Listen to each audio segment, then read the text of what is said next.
Guys, magandang tanghali po. Ay, magandang hapon pala. Hapon na pala.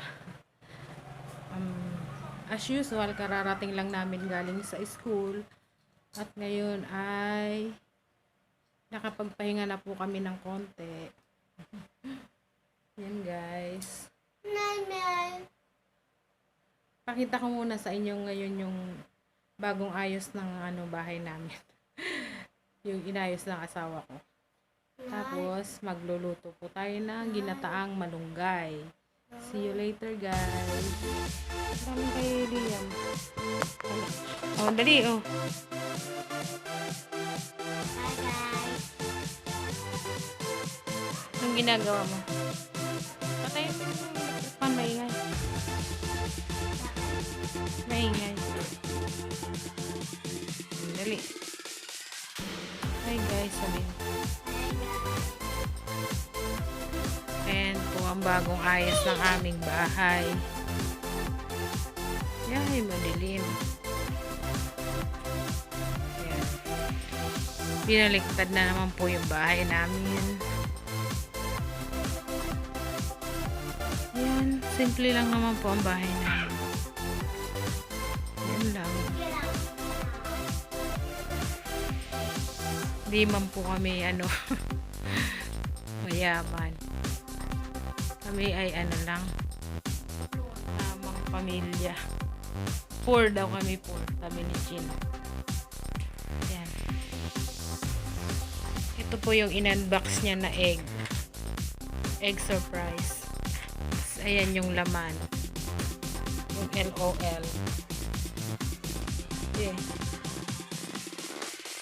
Pangit.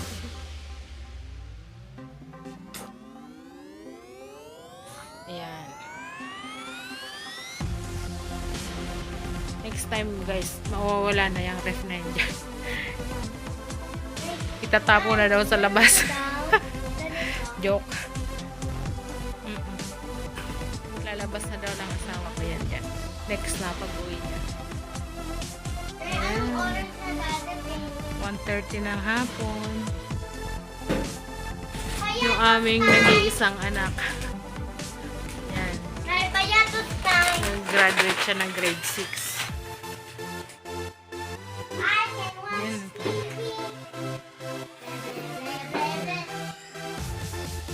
Nanonood na ng TV yung makulit na bata.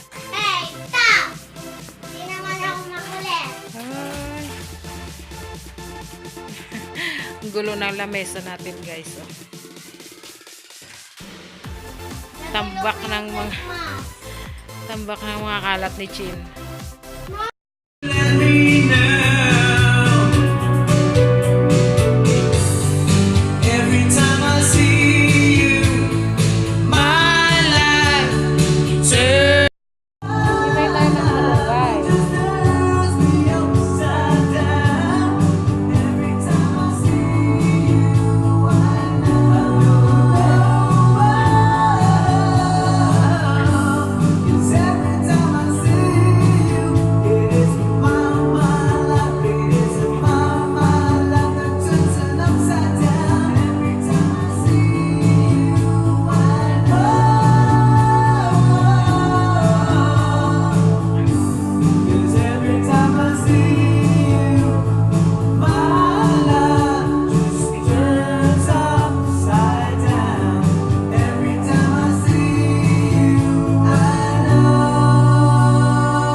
freeze kasi yung gata natin kaya yan, hindi ko na naipakita yung paghiwa ko ng mga sangkap niya guys. Freeze ko yung gata. Yan. Meron tayong baboy, sili, hibe. Alam nyo ba yung hibe? Yung ano, pinato yung ano, hipo na maliliit. Sili, bawang, sibuyas, tsaka luya. Yan guys. Nag-yellow pa yung gata natin. Kaya, hinano ko muna. Yan guys. See you later guys. Ayan yung malunggay natin guys. Nilagay ko muna sa ano, ref. Kaya yan. Fresh naman yan guys.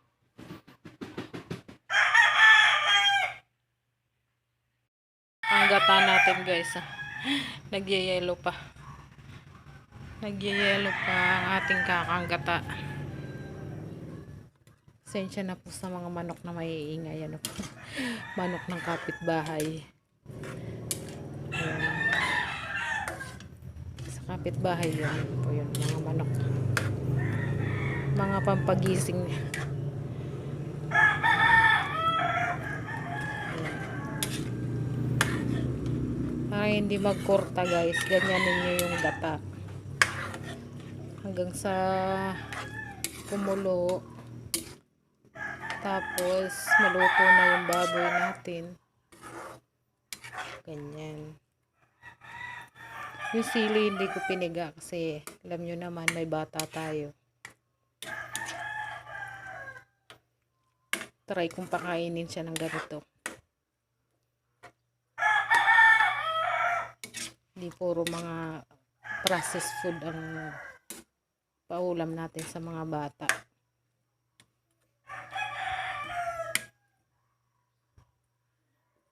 Pag napakain ko si Chinito, success. Success guys pag napakain ko nito si Chin.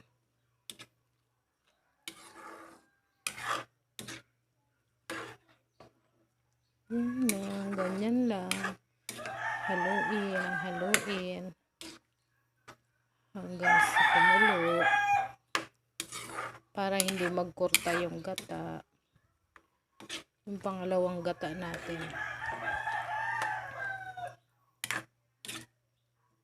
Yan. Yan guys ang ating malunggay. Parang ang dami-dami ano po. Pero pag naluto kakaunti na lang po yan. Balik tayo dito.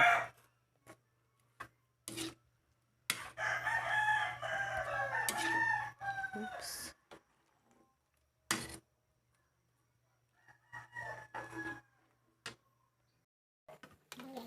Kumukulo na siya. Kumukulo na siya guys.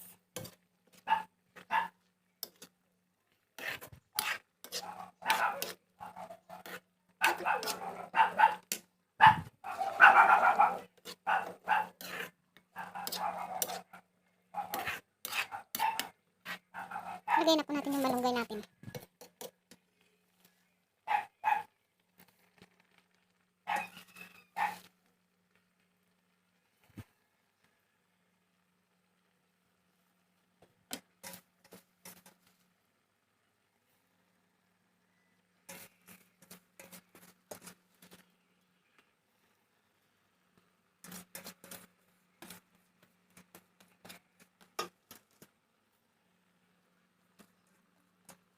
Ang dami po nito guys. Yung iba pre-freezer ko. Lagay ko sa freezer yung ibang malunggay. Para magamit natin sa ibang luto. Yan na guys. Ang ating Bicol dish. Siguro naman hindi lang taga Bicol lang nagluluto ng ganito ano po. Malunggay. Malunggay. Yan na guys.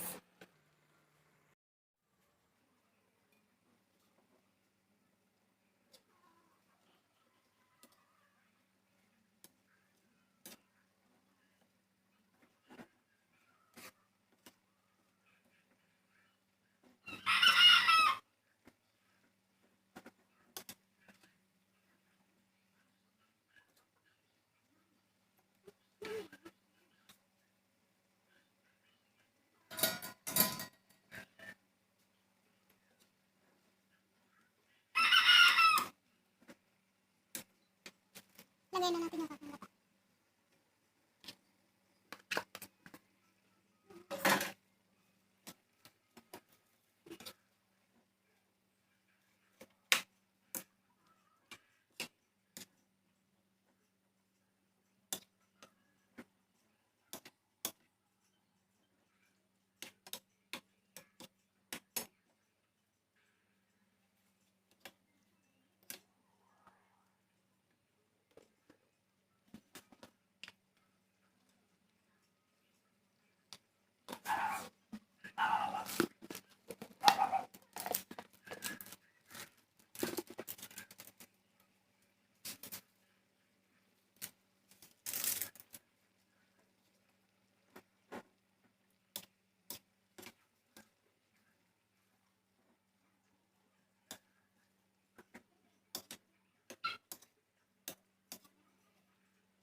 Ayan. Malapit na maluto ang ating malunggay, guys. Tutuyin lang natin ng konti. Madali lang naman maluto yung malunggay. Dahon ng malunggay. Sarap nito, guys. Sarap na naman ang kain ko nito.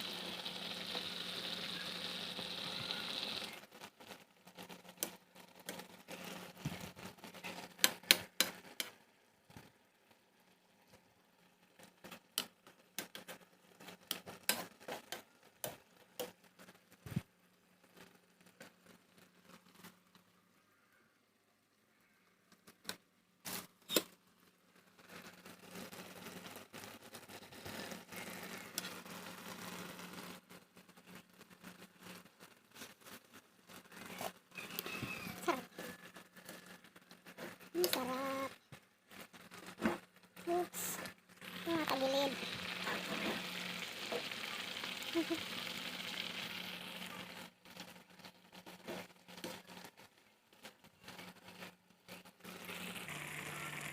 Guys, gulong-gulo na siya.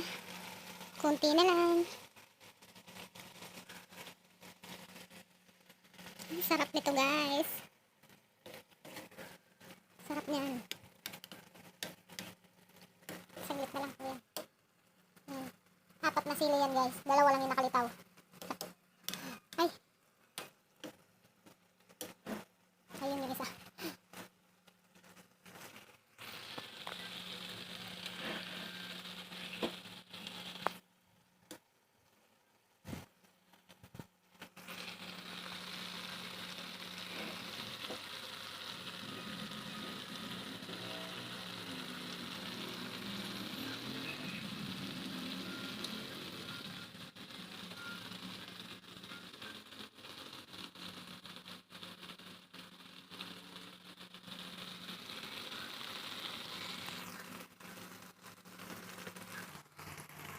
Guys, luto na po.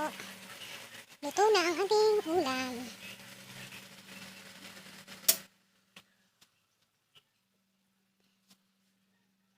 Yummy.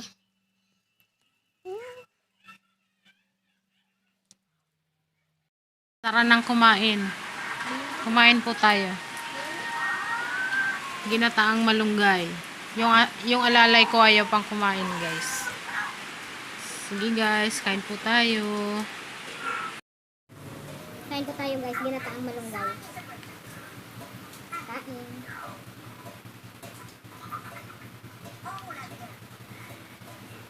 Sarap. Kain po. Sili, pipisain po.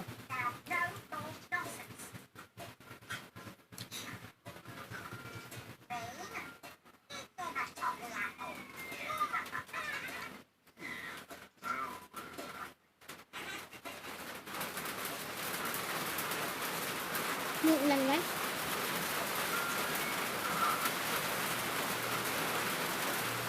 Buntot pa yata ito ni Tisoy. Bagyong Tisoy yung ano ba yun. Uulan kasi.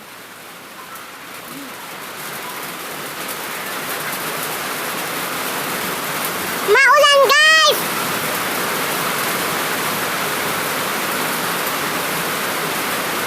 Ayan.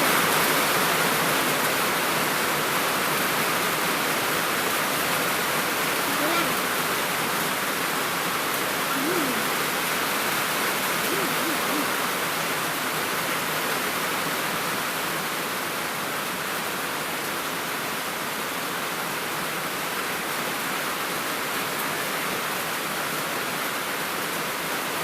Pinangal. Dito.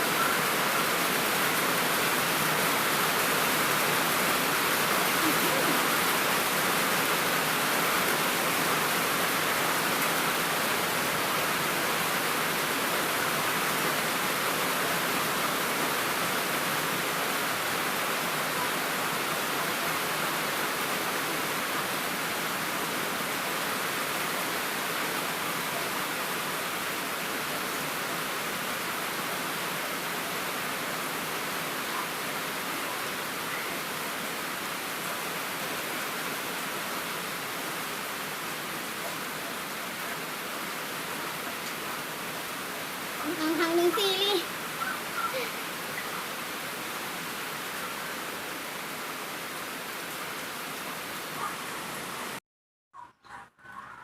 Guys, masarap na ang kain ko guys. Oh, kataas na ang paa ko.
Last kong kain ito last year pa.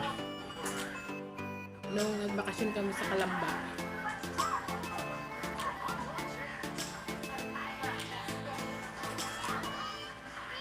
Ngayon na lang din ako.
Shout out.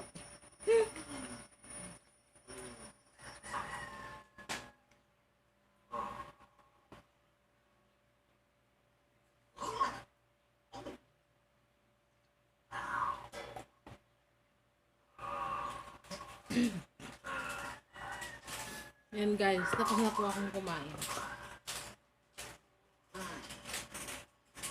Sana nabusog ko kayo. Sana nabusog ko kayo guys. Thanks for watching guys, and see you in our next vlog. And please like and subscribe kung hindi pa po kayo nakaka-subscribe sa aming channel. please subscribe. Thank you guys. Bye.